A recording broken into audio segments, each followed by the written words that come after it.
সাগরে সৃষ্ট হওয়া গভীর নিম্নচাপ উপকূল অতিক্রম করতে শুরু করেছে। সাগরদ্বীপ ও পটুয়াখালীর খেপুপাড়ার পাশ দিয়ে নিম্নচাপটি পশ্চিমবঙ্গ বাংলাদেশ উপকূল অতিক্রম করছে। সাগর উত্তাল থাকায় দেশের 4 সমুদ্র বন্দরকে আগের মতোই 3 নম্বর স্থানীয় সতর্ক সংকেত এবং নদী বন্দরগুলোতে 2 নম্বর সতর্ক সংকেত দেখাতে বলেছে আবহাওয়া অধিদপ্তর। উত্তর পশ্চিম বঙ্গোপসাগর ও তৎসংলগ্ন এলাকায় সৃষ্ট এই লঘুচাপের প্রভাবে নোয়াখালীতে গতকাল রাত থেকে ভারী বৃষ্টি হচ্ছে। ঝোড়ো বাতাস ও সাগর উত্তাল থাকায় অতিরিক্ত জোয়ারে নিঝুম দ্বীপের নিম্ন অঞ্চল কয়েক ফুট পানির নিচে তলিয়ে গেছে। পানি বাড়ার কারণে নিঝুম দ্বীপ ও হাতিয়ার পরিস্থিতি আরও খারাপ হওয়ার আশঙ্কা করা হচ্ছে। সবচেয়ে ক্ষতিগ্রস্ত হতে পারে নিঝুম দ্বীপের হরিণের। উপকূলীয় এলাকার মানুষ জোয়ারের অতিরিক্ত পানি দেখে অনেকটাই আতঙ্কিত হয়ে পড়েছেন।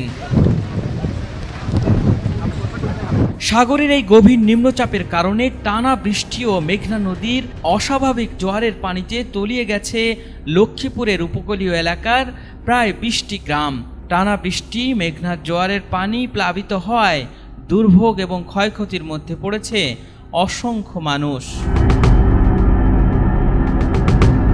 আবহাওয়া অফিস জানিয়েছে, উত্তর পশ্চিম বঙ্গোপসাগর ও আশপাশের এলাকায় অবস্থানরত গভীর নিম্নচাপটি আরও উত্তর দিকে অগ্রসর হয়ে সাগরদ্বীপ ও খেপুপাড়ার কাছ দিয়ে পশ্চিমবঙ্গ বাংলাদেশ উপকূল অতিক্রম শুরু করেছে। এটি আরও উত্তর দিকে অগ্রসর হয়ে উপকূল অতিক্রম সম্পন্ন করতে পারে এবং ক্রমান্বয়ে দুর্বল হতে পারে। এর প্রভাবে উত্তর বঙ্গোপসাগর, বাংলাদেশের উপকূলীয় এলাকা এবং সমুদ্র বন্দরগুলোর ওপর দিয়ে দমকা বা ঝোড়ো হাওয়া বয়ে যাচ্ছে। গভীর নিম্নচাপ কেন্দ্রের 48 কিলোমিটারের মধ্যে বাতাসের একটানা সর্বোচ্চ গতিবেগ ঘন্টায় 50 কিলোমিটার, যা দমকা অথবা ঝোড়ো হাওয়ার আকারে 60 কিলোমিটার পর্যন্ত বৃদ্ধি পাচ্ছে।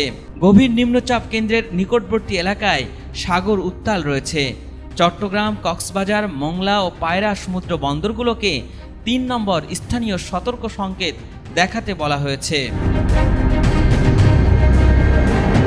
এসব জেলার বাইরেও মাদারীপুর, সাতক্ষীরা, হবিগঞ্জ সহ সারা দেশের বিভিন্ন স্থানে ভারী বৃষ্টিপাতের কারণে জলাবদ্ধতায় ভোগান্তিতে পড়েছে অসংখ্য মানুষ।